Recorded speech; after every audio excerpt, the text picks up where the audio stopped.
Ce qui fait l'unité dans la vie du studium de Notre-Dame de Vie, c'est vraiment la vie théologale. Donc c'est-à-dire on est tous à la recherche de Dieu, à l'union avec Dieu, hein, qui nous attire, qui nous appelle.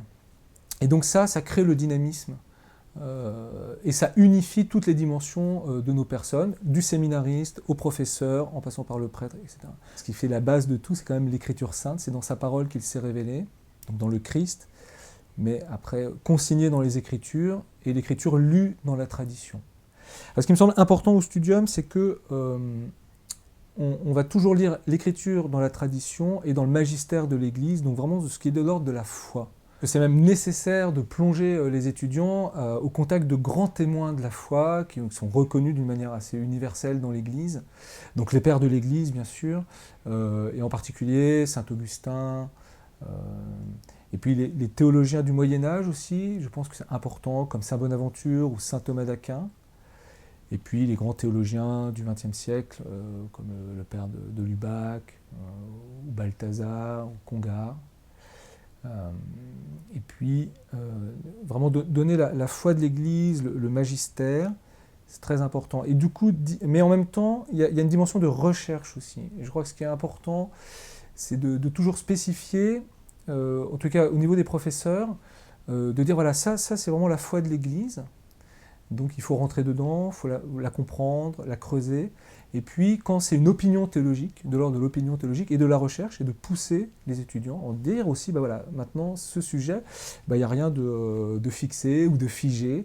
Donc voilà mon avis, et d'être ensemble aussi pour chercher à travers l'Écriture sainte et la tradition, et des fois des solutions. Certains séminaires sont construits comme ça, pour vraiment, sur certaines questions qui sont aussi en réflexion dans l'Église, de permettre aux séminaristes, à nous tous, hein, finalement, d'entrer dans l'intelligence de la foi. Je vous dirais, il y a deux pôles un petit peu. Donc, aider le séminariste à entrer vraiment dans la foi de l'Église, de se l'accaparer, de la faire sienne, cette foi, hein, pour que l'acte théologique, finalement, c'est un acte de foi. Et puis aussi, montrer qu'il y a des choses ouvertes, des questions qui se posent, qui ne sont pas encore résolues par le magistère, qui ne sont pas fixées, et sur lesquelles on doit aussi réfléchir, penser. Alors je dirais, il y a deux types, pour moi, ou trois types de cours. Il y a les cours magistraux encore, où vraiment là, on peut, voilà, il y a une matière à acquérir, hein, la foi vient par l'écoute, hein, donc c'est vraiment lauditus fidei, hein, fides et ratio le développe, l'encyclique de Jean-Paul II sur la foi et la raison. Donc il y a d'abord toute une dimension de réception de la foi de l'Église, hein, c'est ça l'obéissance de la foi, c'est se mettre à l'écoute de l'Écriture, lue dans la tradition.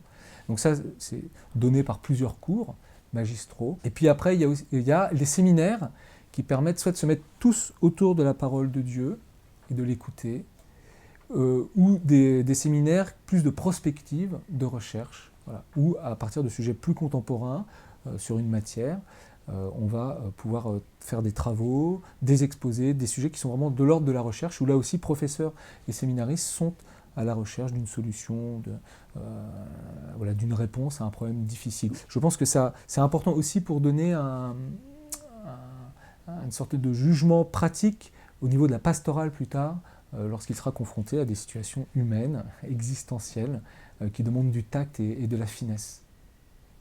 Je pense que les saints du Carmel nous aident voilà, à trouver un équilibre entre la vie intellectuelle, la vie spirituelle, la vie humaine aussi, en fait, finalement. Ils sont très humains.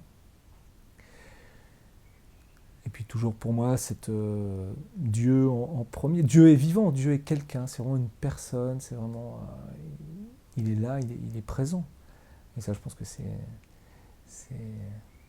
on ne peut pas donner sa vie à un concept, on ne peut pas donner sa vie à une loi, on ne peut pas donner sa vie à une idée, on peut donner sa vie qu'à une personne qui est vivante et qu'on a rencontrée et qui nous appelle.